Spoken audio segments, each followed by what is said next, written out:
نحمده ونصلي ونسلم على رسوله الكريم اما بعد فاعوذ بالله من الشيطان الرجيم بسم الله الرحمن الرحيم قل هل ننبئكم بالاخسرين اعمالا الذين ضل سعيهم في الحياة الدنيا وهم يحسبون انهم يحسنون صنعا صدق الله مولانا العظيم وصدق رسوله النبي الكريم الامين ونحن على ذلك من الشاهدين والشاكرين والحمد لله رب العالمين۔ واجب الاحترام سامعین و حاضرین، اللہ کے فضل و توفیق سے یہ 5واں جمعۃ المبارک ہے، رمضان المبارک کا، اور جمعۃ الوداع ہے۔ میں اور آپ اس بڑے ہی مقدس دن کی مناسبت سے یہاں حاضر ہیں۔ آج جس موضوع پر چند باتیں آپ کی خدمت میں عرض کرنا چاہوں گا، ان کا تعلق اس چیز کے ساتھ ہے کہ رمضان المبارک وہ مہینہ ہے جس میں اللہ کے فضل سے ہم سب نے جو ہمارا معمول تھا اس سے زیادہ ہم نے کوشش کی، اس سے زیادہ محنت کی نیکیاں کمانے میں۔ جو ہمارا معمول تھا اس سے زیادہ ہم نے کوشش کی جماعتوں میں شریک ہو جائیں، تلاوت زیادہ کر لیں، تراویحاں پڑھنے، نوافل پڑھنے، فرائض کی ادائیگی میں صدقات اور خیرات اور فطرانہ وغیرہ اور دیگر جتنے بھی ذکر اذکار، بہت سارے لوگ اعتکاف میں بھی بیٹھے ہیں۔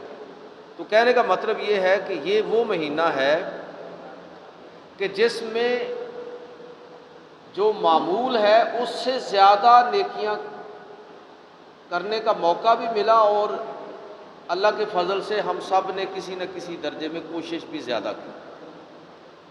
تو اس پر اللہ کا شکر ادا کرنا چاہیے کہ اللہ تعالیٰ نے ہمیں ماہ رمضان المبارک جیسا مقدس مہینہ اور اس میں پھر نیکیاں کرنے کی توفیق عطا فرمائی۔ آج کا جو خطبہ جمعہ ہے وہ اسی مناسبت سے ہے کہ اس میں کوئی شک نہیں کہ نیکی کرنا یہ بڑا اہم ہے، اور جو آدمی جس نے کوئی نیکی نہیں کمائی وہ تو نقصان میں ہے، گھاٹے میں ہے، لیکن اس سے بھی زیادہ نقصان تو اس آدمی کا ہے جس نے نیکیاں بھی کمائی ہیں اور پھر وہ نیکیاں ضائع کر دی، یعنی محنت کر کے ساری کی ساری ضائع کر دی۔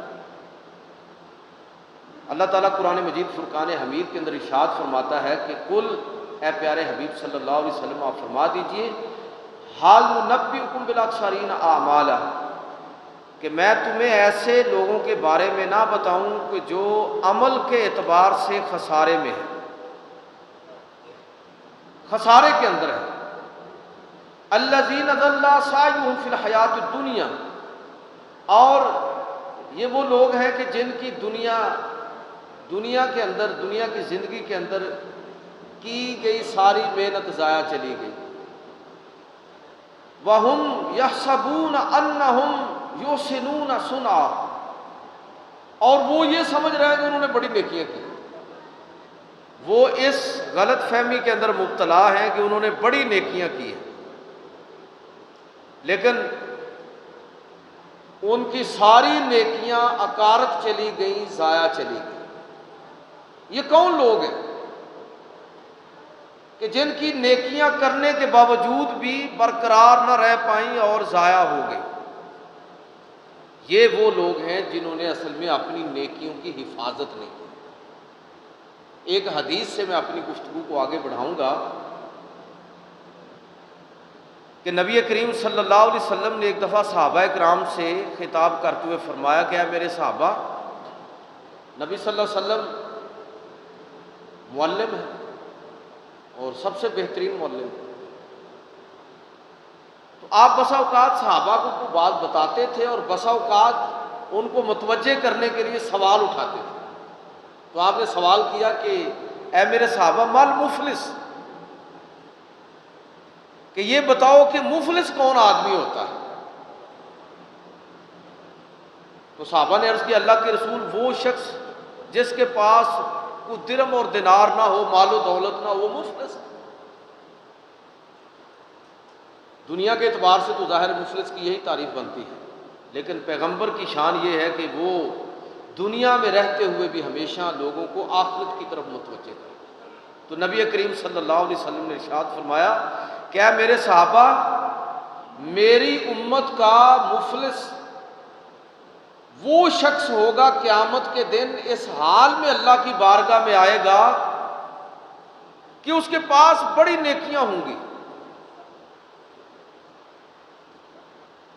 وہ یہ گمان رکھتا ہوگا کہ میں نے تو بہت حج عمرے کیے ہیں، میں نے تو بڑے روزے رکھے ہیں، نمازیں پڑھی ہیں، صدقہ اور خیرات کیا، زکوٰۃ دی ہے، ذکر اذکار کیا ہے، نیکی کے جو بھی طریقے بتائے گئے ہیں میں نے تو وہ سارے کے سارے کیے ہیں۔ حضور صلی اللہ علیہ وسلم فرماتے ہیں کہ وہ ساری نیکیاں لے کے اللہ کی بارگاہ میں حاضر ہوں، تول لگ جائے گا، ترازو رکھ دیا جائے گا۔ جب تول لگا ہوا ہوگا تو اس وقت اللہ کے نبی صلی اللہ علیہ وسلم نے قیامت کا وہ منظر ہمیں اس دنیا میں بتا دیا کہ تول لگے گا، اور ابھی اس کا فیصلہ نہیں ہوگا کہ اس سے پہلے ایک شخص آئے گا کہ یا اللہ یہ جو بڑا نیکیوں والا ہے، اس نے تو میرے ساتھ فلاں ظلم کیا ہے۔ ظاہر ہے وہاں تو کوئی مکر نہیں سکے گا، الیوم نختم علی افواہہم، بندے وہاں بھی مکرنے کی کوشش کریں گے۔ اللہ تعالیٰ فرماتا ہے کہ آج کے دن ہم ان کے منہ پر مہر لگا دیں۔ دیگر ایویڈنسز سارے کے سارے آئیں گے، گواہیاں آئیں گی، شہادتیں آئیں گی، ساری کی ساری وہ مووی چل جائے گی، فلم چل رہی ہے۔ اب دیکھا جا رہا ہے کہ سی سی ٹی وی کیمرے لگے ہوئے ہیں اللہ تعالیٰ کے، ایک ایک حرکت ہماری ریکارڈ کے اندر ہے۔ یہ تو اس کا شکر ہے کہ اس نے توبہ کی گنجائش رکھی اور یہ وعدہ کیا کہ میں تمہارے پردے رکھ لوں گا، مٹا دوں گا، وہ ڈیلیٹ کر دوں گا، ورنہ وہ ساری چیزیں تو ریکارڈ میں موجود ہیں۔ تو کوئی بندہ مکر نہیں سکے گا، وہ کہے گا کہ یا اللہ اس نے تو میرے اوپر یہ ظلم کیا ہے، ثابت ہو جائے گا، اللہ تعالیٰ فرمائے گا کہ اس کی فلاں نیکی اٹھا کے اس کو دے۔ اب دوسرا آدمی آ جائے گا، یا اللہ اس نے میرے ساتھ یہ والا ظلم کیا ہے، کوئی کہے گا کہ میری زمین ہتھیا لی اس نے، کوئی کہے گا کہ میرا مال اور دولت اس نے ہتھیا لیا، کوئی کہے گا کہ مجھے اس نے تشدد کا نشانہ بنایا، کوئی اعتراض لے کے آئے گا، کوئی ظلم کی داستان سنائے گا، ساری چیزیں ثابت ہوں گی۔ اللہ تعالیٰ حکم دے گا کہ فلاں کو فلاں نیکی دے دو، اس کی فلاں نیکی فلاں کے کھاتے میں ڈال دو اور اس کو سرخرو کر دو، حتیٰ کہ اس کے نامہ اعمال میں کوئی نیکی باقی نہیں رہے گی۔ حضور فرماتے ہیں کہ ساری نیکیاں لے کر آنے والا بالکل تہی دامن رہ جائے گا، لیکن ابھی اور لوگ آئیں گے جو سوال کریں گے کہ یا الہی ہمارے ساتھ بھی اس نے ظلم کیا ہے، تو اللہ تعالیٰ فرمائے گا کہ اب اس کے نامہ اعمال میں نیکی تو ہے کوئی نہیں، تمہیں کیا دیا جائے۔ حکم ہوگا کہ فرشتوں کو کہ یہ جو سائل ہے اس کے گناہوں میں دیکھو کہ جو اس کے گناہ ہیں وہ اس کے پلڑے میں ڈال دو، نیکیاں ختم ہو جائیں گی، لوگوں کے گناہ اس کے پلڑے میں ڈال دیے جائیں گے۔ حضور صلی اللہ علیہ وسلم نے فرمایا کہ اے میرے صحابہ، یہ ہوگا میری امت کا وہ مفلس کہ جو ساری نیکیاں کرنے کے باوجود بھی قیامت کے دن بالکل تہی دست رہ جائے۔ تو میرے بھائیوں، صرف نیکی کرنا کافی نہیں ہے، نیکیاں تو اس نے بھی کی تھی، لیکن ساتھ نیکیوں کی حفاظت نہیں کی۔ حکم ہوگا کہ اس کو جہنم کے اندر پھینک، پہلے اپنے گناہوں کی سزا بھگتے گا اور اس کے بعد جب اس کو معافی ملے گی تو پھر ملے گی۔ تو اس کا مطلب یہ ہوا، اس حدیث سے ہماری رہنمائی یہ ہوتی ہے کہ ہم رمضان المبارک میں اللہ کے فضل سے ہم نے بڑی نیکیاں کی ہیں، چلو بڑی تو خیر کہنا مشکل ہے، بس ٹوٹی پھوٹی عبادت کی ہے، اس پر ہمیں غرور و تکبر بھی نہیں ہونا چاہیے، بلکہ اللہ کا شکر ادا کرنا چاہیے کہ اللہ تعالیٰ نے ہمیں توفیق عطا فرمائی، موقع عطا فرمایا۔ لیکن میں عرض یہ کرنا چاہتا ہوں کہ یہ نیکیاں ہماری خوش قسمتی ہے، لیکن اب اگلا کام ہمارا یہ ہے کہ ہم اب ان نیکیوں کی حفاظت بھی کریں، ان کو ضائع نہ کر دیں، ورنہ سب کچھ برباد ہو جائے گا، سب کچھ اجڑ جائے گا، ساری محنت اکارت چلی جائے گی۔ ان الانسان لفی خسر، کہ انسان تو خسارے کے اندر ہی ہے، مگر جب وہ ایمان کے ساتھ نیک اعمال اور پھر ان اعمال کی حفاظت کرتا ہے تو وہ شخص ہے جو خسارے سے نکلنے والا ہے۔ اب وہ کون سے اعمال ہیں جو انسان کے سارے اعمال کو برباد کر کے رکھ دیتے ہیں؟ ان میں سے چند ایک میں آپ کی خدمت میں عرض کرنا چاہتا ہوں تاکہ ہم نیکیاں کرنے کے ساتھ ساتھ ان اعمال کو بھی پہچانے جو ہماری نیکیوں کو خدا نخواستہ برباد کر سکتی۔ تو ان میں سے پہلا گناہ، اور جس کو قرآن نے ظلم عظیم کہا ہے، جو ساری نیکیوں کو کھا جاتا ہے، وہ شرک ہے۔ اللہ تعالیٰ قرآن مجید فرقان حمید کے اندر ارشاد فرماتا ہے کہ وَلَقَدْ أُوحِيَ إِلَيْكَ وَإِلَى الَّذِينَ مِن قَبْلِكَ، اے پیغمبر صلی اللہ علیہ وسلم، ہم نے آپ کی طرف بھی وحی کی اور آپ سے پہلے پیغمبروں کی طرف بھی، اور ان کی وساطت سے ان کی امتوں کی طرف وحی کی۔ وہ وحی کیا ہے؟ لَإِنْ أَشْرَكْتَ لَيَحْبَطَنَّ عَمَلُكَ وَلَتَكُونَنَّ مِنَ الْخَاسِرِينَ، کہ اے لوگو، اگر تم نے اللہ کے ساتھ شرک کیا تو تمہارے اعمال حبط ہو جائیں گے، ضائع ہو جائیں گے، اور تم لازمی طور پر خسارہ پانے والوں میں ہو جاؤ گے۔ عربی زبان میں حبط کا مطلب ہوتا ہے بالکل، یعنی جسے آپ کہتے ہیں نا کہ بالکل صاف ہو جائے۔ ایک تو ہے نا کراس لگ جانا، وہ کراس لگا ہوا تو نیچے سے نظر آ رہا ہوتا ہے کہ یہ تھا، لیکن وائٹ بورڈ پر اگر آپ لکھیں اور اس کے بعد اس کو ریز کر دیں تو پیچھے کچھ بھی نظر نہیں آتا۔ حبط کا مطلب یہ ہے کہ تمہاری نیکیاں اس طرح ختم ہوں گی کہ ان کا کوئی نام و نشان باقی نہیں رہے گا اگر تم شرک کے اندر مبتلا ہو۔ وہ شرک کیا ہے؟ کہ اللہ تعالیٰ کی ذات کے اندر کسی کو شریک ٹھہرا دیا جائے، بت پرستی۔ اللہ تعالیٰ کی صفات کے اندر کسی کو شریک ٹھہرا لیا جائے کہ اللہ بھی دیتا ہے اور انسان بھی دیتے ہیں، بت بھی دیتے ہیں، فلاں بھی دیتا ہے۔ اللہ تعالیٰ کی عبادت کے اندر کسی کو شریک ٹھہرا لیا جائے کہ چلو اللہ کی بھی عبادت کی اور ساتھ کسی اور کو بھی اسی انداز میں اس مقام پر رکھ لی۔ یہ شرک کی وہ شکلیں ہیں جن سے عام طور پر ہم واقف ہیں کہ ذات، صفات اور عبادت میں شرک کیا تو سارے اعمال اکارت چلے گئے۔ میرا گمان یہ ہے کہ ہم سب شرک کی ان شکلوں کو اچھی طرح پہچانتے اور جانتے ہیں، اور الحمدللہ اس میں ہم مبتلا نہیں ہوتے۔ میں یہ حسن ظن رکھتا ہوں، اور اللہ تعالیٰ ہمیں اس طرح کے کسی شرک سے محفوظ رکھے۔ لیکن میں آپ کے سامنے شرک کی کچھ ایسی شکلیں رکھنا چاہتا ہوں کہ شاید ہم لوگ عقیدے کی کمزوری کی وجہ سے یا کنسپٹ کلیئر نہ ہونے کی وجہ سے اس نوعیت کے شرک میں مبتلا ہو جاتے ہیں، اور گمان یہ رکھتے ہیں کہ ہم نے بڑی نیکیاں کر رکھی ہیں، لیکن ایسا نہ ہو کہ خدا نخواستہ کہ کوئی شخص قیامت کے دن اس حال میں اٹھے کہ ذہن میں یہ تھا کہ بڑی نیکیاں کی ہیں، اور وہاں جا کے پتہ چلے کہ وہ تو ساری کی ساری نیکیاں اکارت چلی گئی۔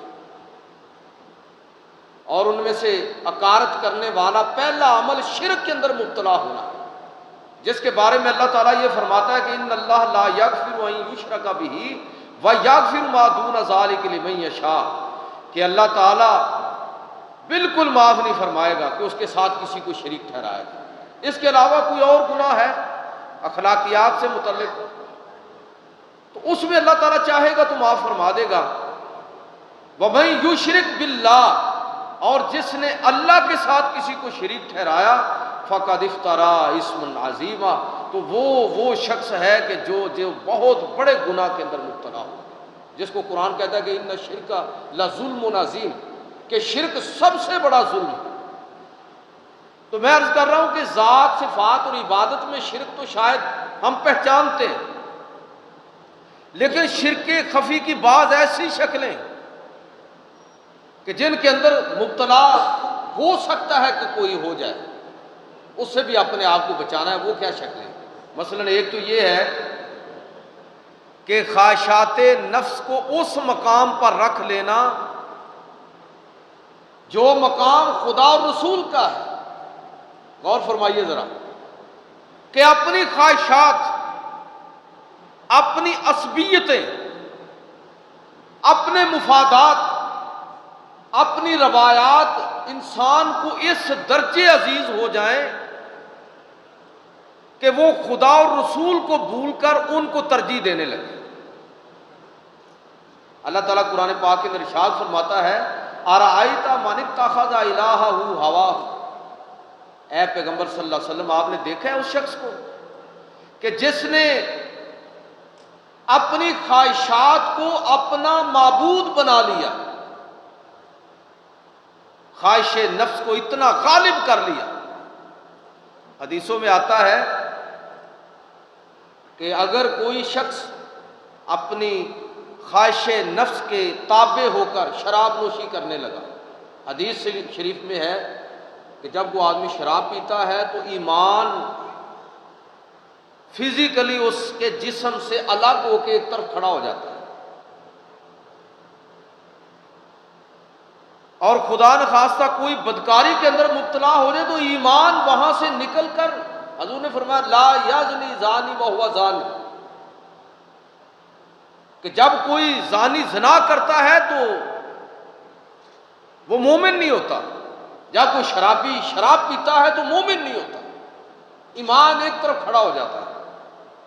اور اگر خدا نخواستہ اسی حالت میں اس کی موت ہو جائے تو ہم تو فقہی نقطہ نظر سے جنازہ پڑھ دیتے ہیں، لیکن حدیث کے مطابق وہ ایسے لوگ بڑے اٹھیں گے مسلمانوں کے قبرستان سے کہ مسلمانوں جیسا نام ہوگا، مسلمانوں کے گھروں میں پیدا ہوئے ہوں گے، جنازے ان کے پڑھے گئے ہوں گے اور اسلامی طریقے کے مطابق ان کو دفن کیا ہوگا، لیکن قیامت کے نزدیک جب وہ اٹھائے جائیں گے تو ان کا شمار اہل ایمان میں نہیں ہوگا۔ اللہ تعالی ہم سب کو اس سے محفوظ رکھے۔ وہ شخص جو خواہشات نفس کے تابع ہو کے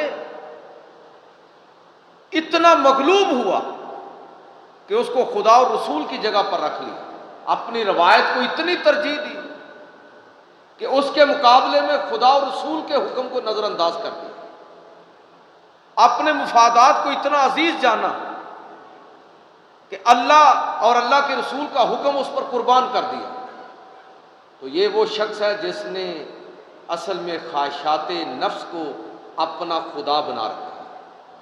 اس شرک کو ہم نہیں پہچانتے، یاد رکھیے یہ بھی شرک ہے،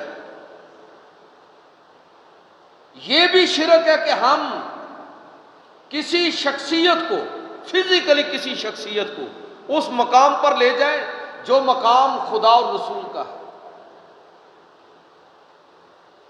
سیاستدانوں کی پوجا میں لوگ اس حد تک آگے نکل جاتے ہیں۔ میں اکثر عرض کیا کرتا ہوں کہ یہ جو ہے نا یہ جی پیپل پارٹی کا جیالہ ہے، یہ نون لیگ کا جیالہ ہے، یہ پی ٹی آئی کا جیالہ ہے، یہ فلاں کا جیالہ ہے۔ یہ جیالے کیا ہوتے ہیں؟ بے وقوف، پاگل، احمق، عقل کو استعمال نہ کرنے والے۔ ہمیں تو حکم ہے کہ عقل کو استعمال کرنا ہے، جیالہ شیالہ نہیں کرنا۔ اگر وہ ایسا کوئی بھی ہے، چاہے وہ سیاسی رہنما ہو یا مذہبی رہنما ہو، چاہے وہ آپ کا امام خطیب ہو یا آپ کا پیر اور مرشد کیوں نہ ہو، کوئی بھی ہے جو خدا اور رسول کے حکم کے خلاف ہمیں دعوت دے گا، بلائے گا، ہم شخصیت پرستی کے اس درجے پر نہیں چلے جائیں گے کہ ہر حال میں اس کے پیچھے چلنا ہے، ورنہ شرک ہوگا۔ لوگ سمجھتے ہیں بتوں کو پوجنا شرک ہوتا ہے، زندہ شخصیات کو اس مقام پر لے جانا جو حق خدا کے لیے ہے اور رسول کے لیے ہے۔ یہ تو اللہ کا حق ہے نا کہ وہ کسی چیز کو حلال کرے یا حرام کرے، یہ تو رسول اللہ صلی اللہ علیہ وسلم کا حق ہے کہ وہ اللہ کے حکم کے مطابق کسی چیز کو حلال یا حرام کرے، باقی کسی کے لیے تو ختم ہو گیا یہ۔ تو اب لوگ اس حد تک چلے جائیں شخصیت پرستی میں، اس لیے میں اکثر آپ کی خدمت میں عرض کیا کرتا ہوں کہ وہ مذہبی رہنما، چونکہ میں مذہب کے سٹیج پر بیٹھا ہوا ہوں اس لیے میں مذہب کی بات کروں، وہ مذہبی رہنما جو ہمیں دین کی طرف دعوت دینے کی بجائے اپنی ذات کی طرف دعوت دے، سمجھ لیجئے کہ وہ اصل میں ہمیں شرک کی دعوت دے۔ دعوت دین کے اندر اپنی ذات کی نفی کے بغیر دعوت کا تصور ہی کوئی نہیں ہے۔ مجھے آپ بتائیے کہ رسول اللہ صلی اللہ علیہ وسلم سے بڑھ کر کوئی شخصیت ہے؟ بھائی نبی صلی اللہ علیہ وسلم کا مقام اور مرتبہ تو یہ ہے کہ اللہ کے بعد خدائے بزرگ توئی قصہ مختصر۔ رسول اللہ صلی اللہ علیہ وسلم بشر ضرور ہے، لیکن وہ جو احمد ندیم قاسمی نے کہا تو بشر بھی ہے لیکن خیر البشر بھی تو ہے، مجھے تو یاد ہے بس اتنا سراپا تھے کہ حضور کو بشر ماننا اس لیے ضروری ہے کہ قرآن میں آپ کی بشریت کا نص قطعی سے ذکر ہوا ہے، لیکن بشر ہونے کے باوجود نبی صلی اللہ علیہ وسلم سارے بشروں سے اعلیٰ، سب سے برتر ہیں۔ ایسے بشر ہیں کہ اگر اپنا لعاب دہن لگائیں تو آنکھ بینا ہو جائے، حضرت علی کی بیماری ختم ہو جائے، عبداللہ بن عتیق کی ٹوٹی ہوئی ٹانگ جڑ جائے، حضرت قتادہ کی نکلی ہوئی آنکھ دوبارہ روشن ہو جائے، اگر انگلیاں پیالے کے اندر ڈالیں تو پانی کے چشمے جاری ہو جائیں، اگر چاند کی طرف انگلی اٹھائیں تو 2 ٹکڑوں کے اندر تقسیم ہو جائے۔ حضور بشر ہیں لیکن ایسے بشر ہیں کہ کوئی بشر آپ کے مثل نہیں، تو بشر بھی ہے لیکن خیر البشر بھی تو ہے۔ مجھ کو تو یاد ہے بس اتنا سراپا تیرا۔ تو نبی کریم صلی اللہ علیہ وسلم اتنا مقام اور مرتبہ رکھنے کے باوجود شخصیت پرستی کی نفی کر کے اس دنیا سے گئے۔ صحابہ کو کیا فرمایا؟ فرمایا کہ لوگوں لا تطرونی کما اطرت النصارى عیسی ابن مریم، مجھے اس طرح مت بنانا جس طرح لوگوں نے عیسیٰ ابن مریم کو خدا اور خدا کا بیٹا بنا لیا تھا۔ اور فرمایا فإنما أنا عبد، بے شک میں بندہ ہوں، فقولوا عبد اللہ ورسولہ، مجھے اللہ کا بندہ اور اللہ کا رسول کہنا۔ نبی کریم صلی اللہ علیہ وسلم دین کا مرکز اور محور ہے، سارا دین حضور کے ارد گرد گھومتا ہے۔ یار اگر آپ بات زبان سے ارشاد فرمائیں تو دین، اگر حضور صلی اللہ علیہ وسلم فزیکلی پرفارم کریں کوئی عمل کوئی کام کریں تو وہ دین ہے، اور آپ کسی کو کوئی کام کرتے ہوئے دیکھیں اور اس پر خاموش رہیں، خاموشی بھی دین ہے، گفتگو بھی دین ہے، عمل بھی دین ہے۔ اقبال نے کہا نا بمصطفیٰ برساں خیش را کہ دین ہما اوست، گربہو نہ رسیدی تمام گو لہبیست، کہ مصطفیٰ کریم صلی اللہ علیہ وسلم تک پہنچو سارا دین آپ کی ذات ہے، اور اگر وہاں تک نہیں گئے تو یہ بو لہبی ہے۔ میرا کہنے کا مطلب یہ ہے کہ اتنا مقام اور مرتبہ ہونے کے باوجود اللہ کے نبی صلی اللہ علیہ وسلم فرما رہے ہیں کہ لوگوں مجھے عیسیٰ ابن مریم کی طرح نہ بنا لینا جس طرح لوگوں نے ان کے بارے میں کہا تھا، میں اللہ کا بندہ اور اللہ کا رسول۔ نبی کریم صلی اللہ علیہ وسلم نے شخصیت پرستی کی ممانعت فرمائی، اتنے معجزات، اتنا کردار اور ایسی شاندار زندگی کہ صحابہ اتنے متاثر ہیں کہ جانیں قربان کرنے کے لیے تیار۔ عرض کرتے ہیں یا رسول اللہ جی چاہتا ہے کہ آپ کو سجدہ کریں، فرمایا نہیں، اللہ کے سوا کسی کو سجدہ چاہیے۔ اگر میں اجازت دیتا تو عورت کو حکم دیتا کہ خامد کو سجدہ کرے، اللہ کے سوا کسی کو سجدہ نہیں۔ میرے بھائیوں کہنے کا مطلب یہ ہے کہ نیکیوں کو برباد کرنے والا سب سے پہلا برا عمل وہ شرک ہے لہذا شرک، اپنے آپ کو ہر طرح کے شرک سے محفوظ رکھنا، یہ گویا کہ اپنی نیکیوں کو محفوظ رکھنے کے لیے پہلا اصول اور پہلی تعلیم۔ دوسری چیز اسی کے ساتھ آپ ملا لیں اس کو بھی، وہ رسول اللہ صلی اللہ علیہ وسلم کی بارگاہ کے آداب ہیں۔ آپ صلی اللہ علیہ وسلم کو بشر ماننا یہ نص قطعی سے ثابت ہے، لیکن صرف بشر ہی ماننا اور بشریت کا تکرار کرتے چلے جانا، یاد رکھیے یہ گستاخی ہے، اس لیے کہ آپ بشر بھی ہیں اور خیر البشر بھی ہیں، یہ چیز ذہن میں رکھیں۔ اللہ تعالیٰ نے، میں اور آپ بھی بشر ہیں، اللہ نے ہماری طرف تو کوئی وحی نازل نہیں کی۔ ہمارا لعاب دہاں تو اتنا بابرکت نہیں ہے، کسی ہانڈیا میں ذرا ڈال کے دیکھیں، لوگ کتے کے آگے ڈال دیں گے۔ ہم اتنے مقدس نہیں ہیں کہ ہمارا لعاب دہن لوگوں کے لیے بابرکت ہو جائے۔ ہم ایسے نہیں ہیں کہ نماز پڑھ رہے ہوں اور صحابہ حرکت کی، سلام کے بعد اللہ کے نبی نے فرمایا کہ بھئی نماز پرسکون ہو کر پڑھا کر۔ نماز میں رخ کس طرف ہوتا ہے؟ آگے کی طرف۔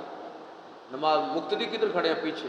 صحیح بخاری میں نبی صلی اللہ علیہ وسلم نے فرمایا کہ قسم بخدا میں جس طرح سامنے دیکھتا ہوں اسی طرح پیچھے بھی دیکھتا ہوں۔ آپ اندازہ کریں کہ یہ بشریت ہے، کیسی بشریت ہے؟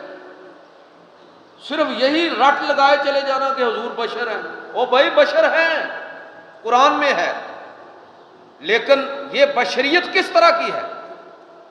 اللہ تعالیٰ نے سورۃ الحجرات کے اندر کس طرح آپ صلی اللہ علیہ وسلم کی بارگاہ کے آداب خود سکھائے، لوگوں کو خود بتایا کہ میرے محبوب کی بارگاہ میں اگر حاضر ہونا ہے تو اس کا طریقہ کیا ہے کہ یا ایھا الذین آمنوا لا ترفعوا اصواتکم فوق صوت النبی، میرے پیغمبر کی آواز سے اپنی آواز کو بلند نہ کرو، ولا تجہروا لہ بالقول کجہر بعضکم لبعض، اور اس طرح بات نہ کرنا جس طرح ایک دوسرے کے ساتھ بات کرتے ہو، ان تحبط اعمالکم وانتم لا تشعرون، ایسا نہ ہو کہ تمہارے اعمال کی تباہی اور بربادی ہو جائے اور تمہیں اس کا شعور بھی نہ ہو۔ موضوع آج یہ نہیں ہے، پھر کبھی اس پر بات کریں گے۔ کہنے کا مطلب یہ ہے کہ وہ دوسرا عمل جو ہمارے اعمال کو، نیکیوں کو برباد کر سکتا ہے، خدا نخواستہ اگر ہم نے سرے منہ بھی ادب رسالت کو ملحوظ رکھنے میں کوتاہی کی تو سب کچھ برباد ہو جائے گا۔ اس لیے رسول اللہ صلی اللہ علیہ وسلم کی ذات کے ساتھ والہانہ محبت کے بغیر، والہانہ عقیدت کے بغیر، بلکہ میں تو ایک جملہ بولا کرتا ہوں کہ ساری محبتیں اور عقیدتیں میرٹ پر ہیں، صرف ایک محبت ایسی ہے کہ جو اندھی ہونی چاہیے، اندھی محبت، اور وہ رسول اللہ صلی اللہ علیہ وسلم کی، کہ اپنی عقل اور دانش سب کچھ رسول اللہ کے قدموں پر قربان کر دے۔ یہ رسول اللہ صلی اللہ علیہ وسلم پر ایمان لانے کا تقاضا ہے۔ اللہ کے نبی نے فرما دیا، ہمیں بات سمجھ آئی ہے ٹھیک ہے، نہیں آئی تب بھی ٹھیک ہے، اس لیے کہ حضور نے فرما دیا۔ ہم اپنی عقل کو، اپنی دانش کو بروئے کار نہیں لائیں گے۔ تیسرا عمل جو نیکیوں کو برباد کرنے والا ہے وہ یہ ہے کہ انسان اللہ کے حکم کو ہلکا جانے۔ اللہ تعالیٰ نے جو حکم، جو آرڈر پاس کیا ہے اس کو ہلکا جانے، اس کے مقابلے میں اپنی روایت، اپنی خواہش نفس، اپنے مفادات کو اس لیول پر لے جائے کہ اللہ کا حکم پیچھے رہ جائے، یہ چیز بھی انسان کے اعمال کو تباہ و برباد کرنے والی ہے۔ اللہ تعالیٰ فرماتا ہے سورہ مائدہ کے اندر، یہ 3 متصل آیتیں ہیں کہ من لم یحکم بما انزل اللہ فاولئک هم الظالمون، دوسری آیت میں ہے فاولئک هم الفاسقون، تیسری میں ہے فاولئک هم الکافرون، کہ جو اللہ کے حکم کو نظر انداز کر دے،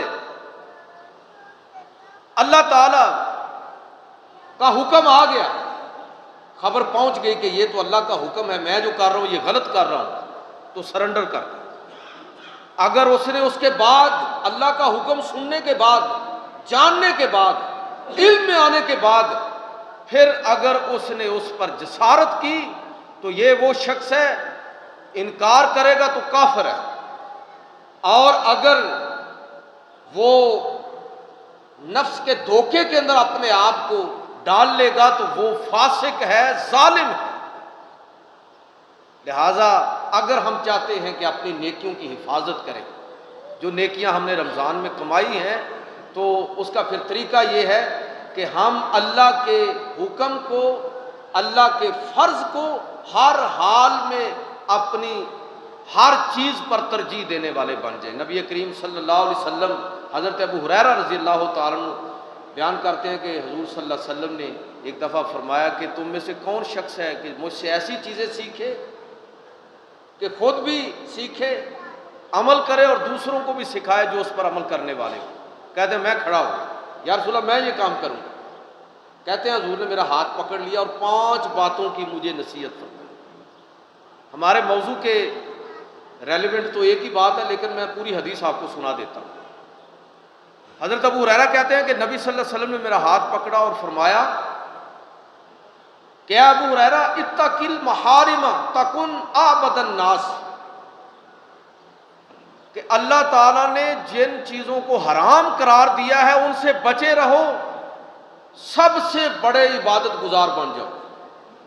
اعبد الناس، عبادت صرف یہ نہیں ہے کہ پازیٹیولی آپ تسبیح پھیریں، تلاوت کریں، نماز پڑھیں، یہ بھی عبادت ہے کہ آپ گناہ سے اپنے آپ کو بچائیں۔ سب سے بڑا عبادت گزار کون ہے؟ کہ جن چیزوں کو اللہ نے حرام قرار دیا ہے ان سے اپنے آپ کو بچا کے رکھتا ہے۔ تو نبی صلی اللہ علیہ وسلم فرماتے ہیں کہ اعبد الناس، سب سے زیادہ عبادت گزار۔ ہم عبادت گزار کس کو کہتے ہیں؟ ہمارے ذہن میں اولیاء اللہ کا تصور یہی ہے، نیک بندہ وہ ہوتا ہے غیب کی خبریں دے۔ بھئی یہ تو اللہ کا وصف ہے، ہم چاہتے ہیں کہ وہ خدا کے درجے پر اس کو سمجھنا چاہتے ہیں۔ غیب کی خبریں دینے والا ہو، ہواؤں میں اڑنے والا ہو، پانی پر چلنے والا ہو، ایسے ہاتھ پیچھے کرے اور ایسے شوبدہ بازیاں دکھانے والا ہو۔ وہ حضرت جنید بغدادی کے بارے میں بڑی مشہور بات ہے نا کہ ایک آدمی ان کے پاس خدمت میں 12 سال رہا، تو واپس جانے لگا اور کہنے لگا کہ حضرت 12 سال آپ کی خدمت کی ہے، کوئی کرامت نہیں دیکھی۔ تو آپ نے فرمایا کہ اچھا یہ بتاؤ کہ ان 12 سالوں میں مجھے تم نے کوئی ایک کام اللہ اور اللہ کے رسول کے حکم کے خلاف کرتے ہوئے دیکھا ہے؟ تو اس نے کہا نہیں۔ آپ نے فرمایا اس سے بڑی کرامت اور کیا ہو سکتا ہے؟ کریکٹر سب سے بڑی کرامت ہے، کردار سب سے بڑی کرامت ہے۔ جن کو آپ عبادات کہتے ہیں وہ عبادات ہو سکتا ہے کہ میرے اور میرے اللہ کے درمیان کے معاملات ہیں۔ انسانوں کے ساتھ میرا معاملہ کیا ہے، لوگوں کے ساتھ میرا برتاؤ کیا ہے؟ تو میرے بھائیوں، ان چیزوں کو سمجھنے کی ضرورت ہے کہ اعبد الناس کون ہے؟ وہ شخص جو اللہ کی حرام کردہ چیزوں سے اپنے آپ کو بچائے رکھے۔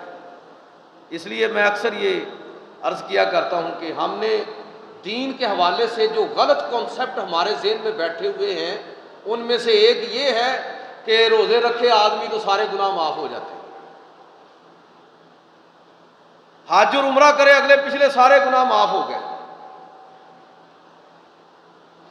یہی چیزیں ہمارے ذہن میں بیٹھی ہوئی ہیں نا کہ وضو کرنے سے ایک جمعے سے دوسرے جمعے تک سارے گناہ گئے۔ یہ جب تک یہ والی چیزیں ہمارے ذہن میں اس طرح رہیں گی تو ہمارے کردار میں کیا جوہری تبدیلی آئے گی؟ بھئی یہاں تو ان گناہوں کا ذکر ہو رہا ہے جو بندے اور اللہ کے درمیان ہے، وہ معاف ہو جاتے ہیں۔ وضو کرنے سے سارے گناہ دھل گئے، نماز پڑھنے سے دھل گئے، حج اور عمرہ کرنے سے وہ سارے گناہ معاف ہو گئے، روزوں سے وہ گناہ معاف ہو گئے، اعتکاف سے معاف ہو گئے۔ لیکن یاد رکھیے کہ وہ گناہ جن کا تعلق انسانوں کے ساتھ ہے ان کی کوئی توبہ بھی نہیں، وہ تو جب تک ان کی تلافی نہیں کرے گا اس وقت تک اس کی کوئی توبہ نہیں۔ دوسروں کے مال پر قبضہ کیا ہوا ہے، 10 کروڑ کا ڈاکہ ماریا، بچوں 10 لاکھ روپیہ حج کر رہا ہے، کیا کہ جی لو جی پچھلے تو معاف ہو گئے، اللہ تعالیٰ معاف ہو۔ میں بات کرتا رہتا ہوں، دہرا رہا ہوں اس بات کو۔ عابد الناس وہ ہے جو اللہ کی محرم حرام کردہ چیزوں سے اپنے آپ کو روک کے رکھتا ہے۔ دوسری چیز حضور نے فرمائی، میں جلدی جلدی یہ حدیث بیان کر دیتا ہوں، فرمایا کہ اے ابو ہریرہ، وہ شخص وارضا بما قسم اللہ لک تکن اغنی الناس، کہ ابو ہریرہ اس پر راضی ہو جا جو اللہ تعالیٰ نے تیرے نصیب اور مقدر میں لکھا ہے، تو لوگوں میں سب سے زیادہ غنی ہو جائے گا، سخی ہو جائے گا، مالدار ہو جائے گا، تجھے پرواہ نہیں ہوگی کسی کے پاس تھوڑا ہو یا زیادہ ہو۔ اللہ نے جو آپ کو دیا ہوا ہے آپ اس پر راضی ہیں، آپ امیر ترین آدمی ہیں۔ ہم نے بہت سارے دکھ خود پالے ہوئے ہیں۔ خوشی کا تعلق خارج کے ساتھ نہیں ہے، داخل کے ساتھ۔ اگر میں خوش رہنا چاہتا ہوں تو میں رہ سکتا ہوں، میرے پاس 1000 دلیلیں ہیں۔ میں سوچ سکتا ہوں کہ اللہ تعالیٰ نے مجھے ایک نیک بیوی عطا فرمائی ہے، میں یہ سوچ سکتا ہوں کہ اللہ تعالیٰ نے مجھے اولاد دی ہے، اللہ تعالیٰ نے مجھے باعزت روزگار عطا فرمایا ہے، مجھے اپنے رشتہ داروں میں ایک مقام اور ایک اسٹیٹس عطا فرمایا ہے۔ میں 1000 چیزیں سوچ کے اپنے آپ کو مطمئن اور خوش رکھ سکتا ہوں، اور اگر میں خوش نہ رہنا چاہوں تو میں 1000 دلیلیں میرے پاس ہو سکتی ہیں۔ اسی لیے حضور نے فرمایا کہ جب دین کا معاملہ ہو تو اپنے سے اوپر والے کی طرف دیکھو، اور جب دنیا کا معاملہ ہو تو اپنے سے نیچے والے کی طرف دیکھو، مطمئن ہو جاؤ گے۔ تو حضور نے فرمایا کہ اے ابو ہریرہ اس پر راضی ہو جا جو اللہ تعالیٰ نے تیرے لیے مقدر کیا ہے، تو لوگوں میں سب سے بڑا غنی ہوگا۔ اور فرمایا وَأَحْسِنْ إِلَىٰ جَارِكَ تَكُنْ مُؤْمِنًا، پڑوسی کے ساتھ اچھا سلوک کر مومن ہو جائے گا۔ چوتھی چیز فرمائی وَأَحِبَّ لِلنَّاسِ مَا تُحِبُّ لِنَفْسِكَ تَكُنْ مُسْلِمًا، لوگوں کے لیے وہ پسند کر جو اپنے لیے پسند کرتا ہے، مسلمان ہو جائے گا، مسلم ہو جائے گا۔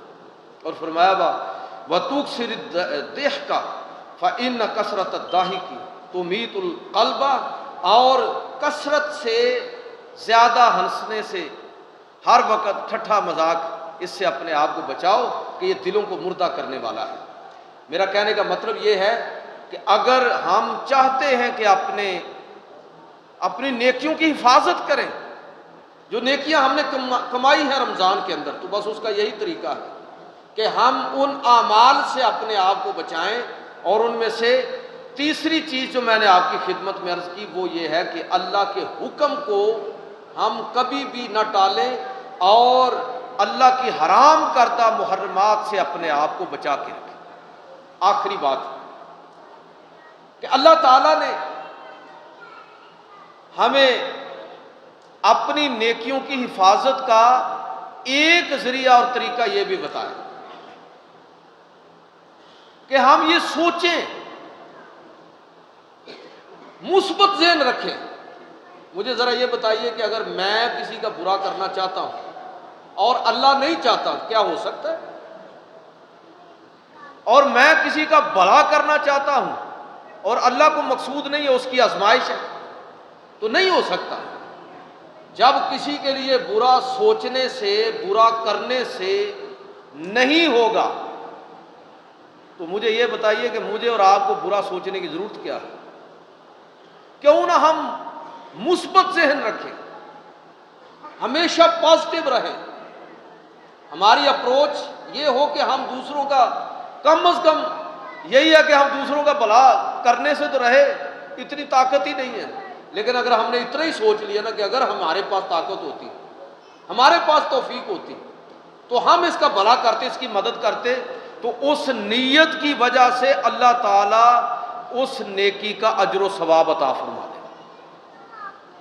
تو پھر بہتر نہیں ہے کہ ہم ہمیشہ حسد، بغض اور کینے کی بجائے لوگوں کے لیے اچھا سوچیں۔ قرآن مجید فرقان حمید کے اندر اللہ تعالیٰ فرماتا ہے کہ وَمِن شَرِّ حَاسِدٍ اِذَا حَسَد، حسد، بغض اور کینہ، اس سے پناہ مانگنے کا اور حسد کرنے والوں سے پناہ مانگنے کا حکم ہے۔ حسد کیا ہے کہ بدترین حسد کی صورت کے اس کے پاس یہ چیز نہ رہے، اس کے در پہ ہو جائے، اور اس کے پاس نہ رہے اور میرے پاس آ جائے، یہ بھی قابل مذمت ہے۔ لیکن نبی کریم صلی اللہ علیہ وسلم کی دو حدیثیں ہیں جن کا مفہوم میں آپ کی خدمت میں عرض کرتا ہوں کہ حضور نے فرمایا کہ دو لوگ ایسے ہیں جن کے بارے میں حسد کرنا، عربی میں حسد کا مطلب وہ ہے جو اردو میں ہم رشک کے معنی میں لیتے ہیں، اور حسد کا مطلب وہ بھی ہے جو ہم کینے کے معنی میں لیتے ہیں۔ تو حضور نے فرمایا کہ دو لوگوں کے بارے میں حسد جائز ہے۔ ایک وہ شخص جسے اللہ تعالیٰ نے مال دیا ہو اور وہ اللہ کی راہ میں خرچ کرتا ہو، رشک کرنا جائز ہے۔ اے اللہ مجھے بھی عطا فرما، اے اللہ اگر تو مجھے مال دیتا تو میں بھی اسی طرح تیری راہ میں لٹاتا، نیت میں سچا تھا۔ قیامت کے دن حضور فرماتے ہیں لوگ اٹھیں گے، اپنی نیتوں پر لوگ اٹھیں گے، تو کئی لوگوں کے نامہ اعمال میں پہاڑوں کی مثل ثواب ہوگا۔ وہ کہیں گے ہم نے تو کوئی نیکی کی نہیں، یہ ثواب اتنا کہاں سے آ گیا؟ اللہ تعالیٰ فرمائے گا کہ وہ نیکی تو نے نہیں کی، لیکن تیرے دل میں یہ سچی خواہش پیدا ہوئی تھی کہ اگر میرے لیے ممکن ہوتا تو میں ضرور یہ نیکی کرتا، لیکن میرے لیے تو ممکن ہی نہیں۔ میرے پاس پیسے نہیں ہے کہ حج کر سکتا، میرے پاس پیسے نہیں ہے کہ میں اپنے بھائی کی مدد کر سکتا، میرے پاس وسائل نہیں ہے کہ میں کسی کے کام آ سکتا۔ رو رو کے تم نے میری بارگاہ میں جب اپنی جبین نیاز کو جھکایا، مجھ سے سوال کیا، توفیق مانگی، تمہیں توفیق تو نہ ملی، لیکن ہم نے تیرے نامہ اعمال میں اتنا اجر و ثواب لکھ دیا۔ آپ اندازہ فرمائیں کہ اچھی نیت رکھنا کتنا اہم ہے، مثبت ذہن رکھنا کتنا اہم ہے، اور رشتہ داروں کے بارے میں تو اور زیادہ لازم قرار دیا، اور زیادہ ضروری قرار دیا کہ ان کے معاملے میں تم کسی طرح کے حسد اور بغض کے اندر مبتلا نہیں ہو۔ رشتہ دار اسی طرح کے ہوتے ہیں۔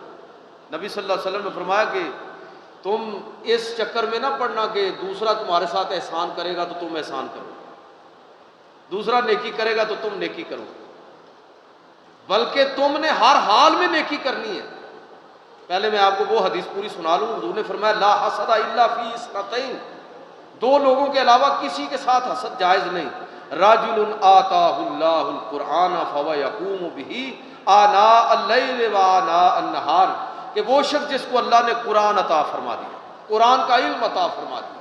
دوسری حدیث میں الفاظ ہیں جس کو اللہ تعالیٰ نے علم سے نوازا اور وہ اس علم کے مطابق لوگوں کے اندر جسٹس کرتا ہے، فیصلے کرتا ہے، اس علم کے مطابق، اس دانش کے مطابق لوگوں کی مدد کرتا ہے، اچھے مشورے لوگوں کو دیتا ہے۔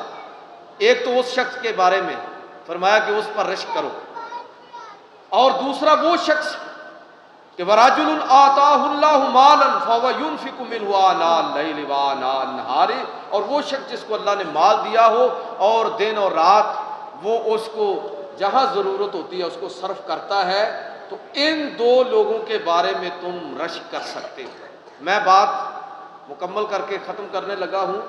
بات یہ کر رہا تھا کہ رشتہ داروں کے معاملے میں حکم ہے کہ ہر حال میں نیکی کرنی ہے۔ یہ نہیں ہے کہ وہ نیکی کریں گے تو ہم نیکی کریں گے، آپ ہر حال میں نیکی کرنے پر مامور کیے گئے ہیں۔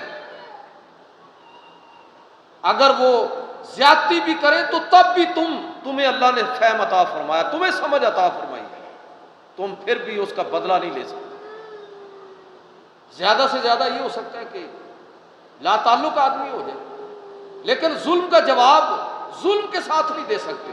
حدیث سنیں، نبی صلی اللہ علیہ وسلم فرمایا کہ لا تکونوا اما، اے لوگوں دیکھو دیکھی عمل کرنے والے نہ بنو، تقولون ان احسن الناس احسننا، کہ یہ کہو کہ اگر لوگ اچھے عمل کریں گے تو ہم بھی کریں گے، لوگ اچھے عمل کریں گے تو ہم بھی کریں گے، اور وَإِن ظَلَمُوا ظَلَمْنَا، اور یہ کہو کہ اگر انہوں نے ظلم کیا تو ہم ظلم کریں گے، وَلَٰكِن وَاتِّنُوا، بلکہ حضور نے فرمایا کہ وَلَٰكِن وَاتِّنُوا أَنفُسَكُمْ، بلکہ تم اپنے آپ کو مجبور کرو، اپنے نفس کو پر جبر کرو، ان احسن الناس ان تحسنوا، کہ اگر لوگ تمہارے ساتھ حسن سلوک سے پیش آئیں تو تم ان کے ساتھ حسن سلوک کرو، وَإِنْ أَسَاءُوا فَلَا تَظْلِمُوا، اور اگر وہ تمہارے ساتھ ظلم اور زیادتی کریں تو تم ان پر ظلم نہیں کرو۔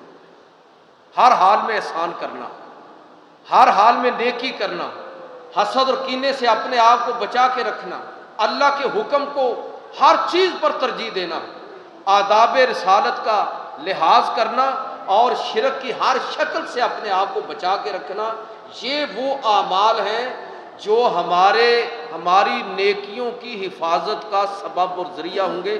اللہ تعالیٰ مجھے اور آپ کو عمل کی توفیق عطا فرمائے۔